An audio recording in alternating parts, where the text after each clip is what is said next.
এখন এরপরে যে জিনিসটা আমরা একটু দেখি সেটা হচ্ছে সোমাটিক এমব্রায়োজেনেসিস। সোমাটিক এমব্রায়োজেনেসিসটা কি? সোমাটিক এমব্রায়োজেনেসিস বলতে আমরা জানি এটা একটা ইম্পর্টেন্ট টিস্যু কালচার প্রসেস, যে জায়গায় সাধারণত কি করা হয়, এটা টিস্যু কালচার প্রসেস, কিন্তু এটা অবশ্যই একটা আর্টিফিশিয়াল প্রসেস, যে জায়গাটায় in which a plant or embryo is ড্রাইভড from a single somatic sell. একটা সিঙ্গেল সোমাটিক সেল থেকে সাধারণত কি করা হয়, আর্টিফিশিয়াল প্রসেসের মাধ্যমে এমব্রায়ো জেনারেট করা হয়। এই প্রসেসটাকে আমরা বলছি সোমাটিক এমব্রায়োজেনেসিস।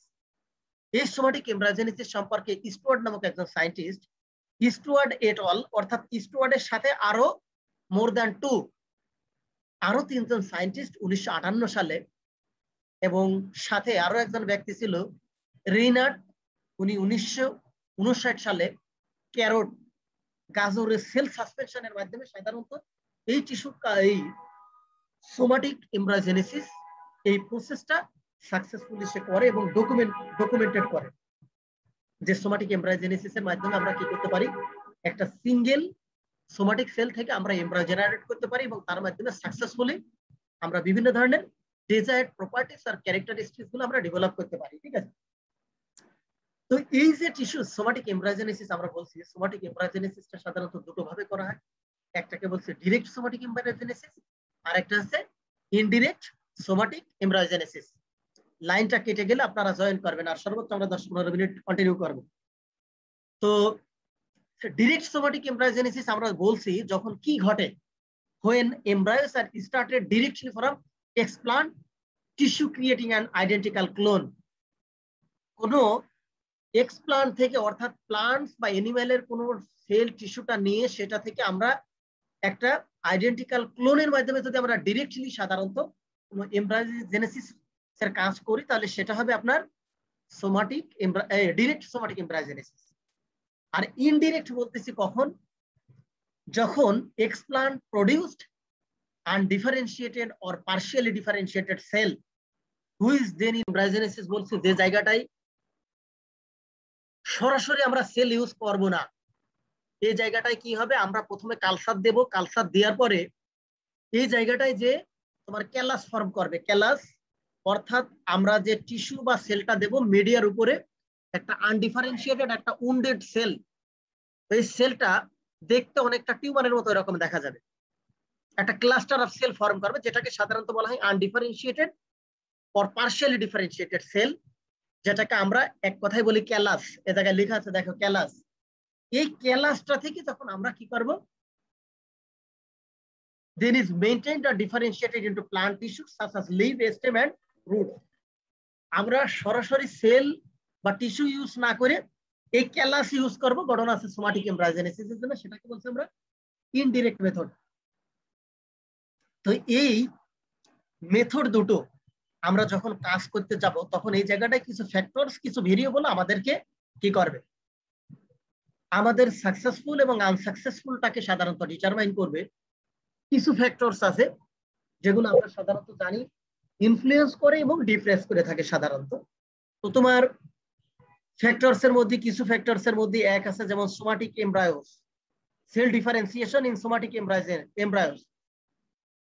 তোমার এই যে আমি সোমাটিক এমব্রায়ো যেটা নিয়ে আমরা করতে যাচ্ছি, কালচার করতে যাচ্ছ, তার ভিতরে বেসিক্যালি ডিফারেন্সিয়েশনটা কেমন হয়েছে এটা একটা বিষয় আমাদেরকে আসবে, সাথে আসবে যেমন তোমার অ্যাম্বিগুয়াস সেলের তোমার ক্যাপাসিটি, তার শেপ, স্ট্রাকচার, গ্রোথ কি পরিমাণ হয়েছে, ওটার একটা ভিজুয়াল একটা ডিপেন্ড করবে। সাথে আর কিছু জিনিস আছে যে জায়গাটায় তোমার টেম্পারেচারের একটা বিষয় থাকবে, পিএইচ এর একটা বিষয় থাকবে, তোমার পলিস্যাকারাইড, তোমার মিডিয়ার যে কম্পোজিশন গুলো সাধারণত থাকে, পলিসে কিছু কার্বোহাইড্রেট থাকবে, অ্যামাইনো অ্যাসিড থাকবে, গ্রোথ রেগুলেটর থাকবে, তোমার থাকবে ভাইটামিন থাকবে, লো মলিকুলার ওয়েট কিছু কম্পাউন্ড এবং পেপটাইডস থাকবে, যেগুলোর কনসেন্ট্রেশনটাও সাধারণত তোমার এই সোমাটিক এমব্রায়োজেনেসিস এর ক্ষেত্রে একটা ফ্যাক্টরস হিসেবে কাজ করে।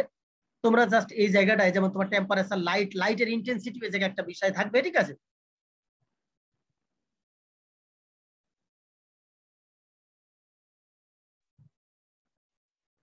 তো এই জাস্ট ফ্যাক্টরস গুলো যদি পরীক্ষায় থাকে তোমরা জাস্ট একটু নামগুলো এত পয়েন্ট আউট করে এভাবে করে লিখতে হবে না, জাস্ট নামগুলো কোন ফ্যাক্টরস গুলো সাধারণত সোমাটিক এমব্রায়োজেনেসিস এর ক্ষেত্রে কি করে ইনফ্লুয়েন্স করে থাকে, নামগুলো এক 5-7টা নাম তোমরা একটু দেখো।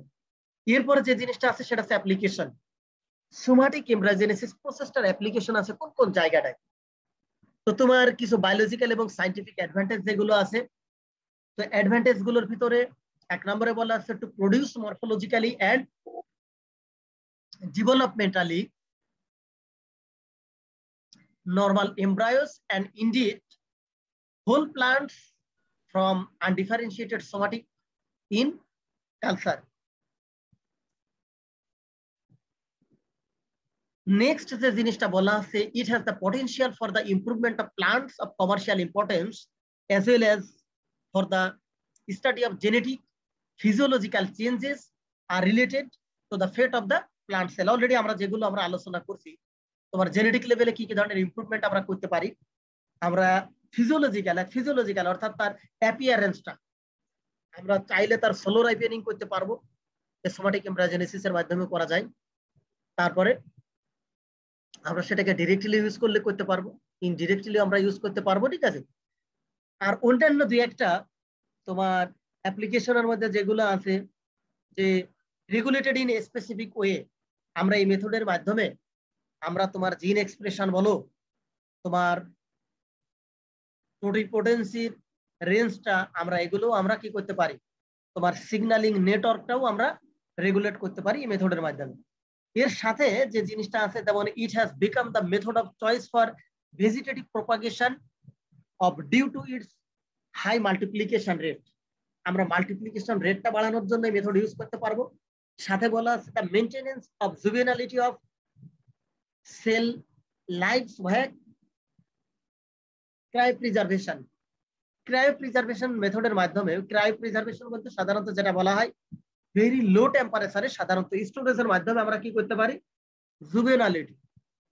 বনসাই বলতেছে প্লান্ট গুলো পাওয়া যায়, তোমরা জানো মনে হয় বনসাই, একবারটা বট গাছকেও ঘটনা আছে যে ছোট একটা টবের ভিতরে বানাই, আমরা চাইলে বেলকুনি বা আমরা আমাদের ঘরগুলোতে সৌন্দর্য বর্ধক হিসেবে ইউজ করে থাকি। এইসব ধরনের কাজগুলো আমরা সোমাটিক এমব্রায়োজেনেসিস এর মাধ্যমে করতে পারি। এরপরে তোমাদের যেটা আছে সেটা হচ্ছে সোমাটিক এমব্রায়োজেনেসিস এর প্রোটোকলটা আসলে আমরা কিভাবে করি, এটা আমি আমার জানা মতে এই রানিং সেমিস্টারে মনে এই জিনিসটা অলরেডি দিয়ে দিছি।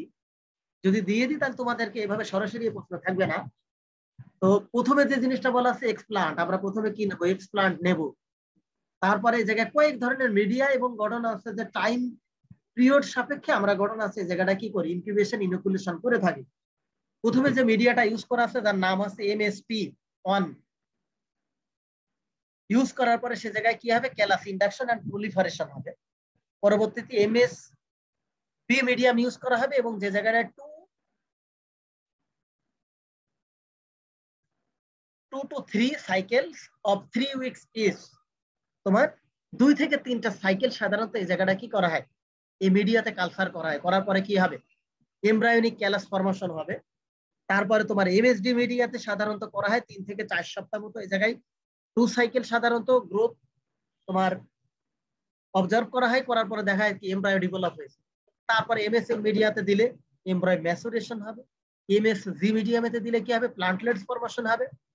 তারপরে MSG মিডিয়াতে তোমার একটা বক্সের ভিতরে দিয়ে আমরা যদি 3 থেকে 4 সপ্তাহ আমরা যদি করি তাহলে কি হবে, plantlets will develop root and 3 to 4 leaves. এই স্টেজে এসে সাধারণত কি হবে, এই যে প্লান্টের সদৃশ দেশে সাধারণত তোমার যেটা তৈরি হবে ওইটাতে রুট তৈরি হবে, একদিকে শিকড় তৈরি হবে এবং 3-4টা পাতা হবে।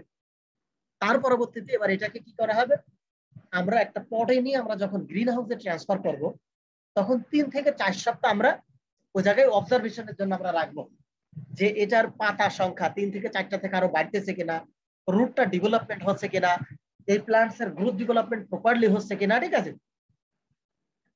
এই কাজগুলো আমরা সাধারণত সোমাটিক এমব্রায়োজেনেসিস এর স্টেপগুলোতে আমরা সাধারণত করে থাকি।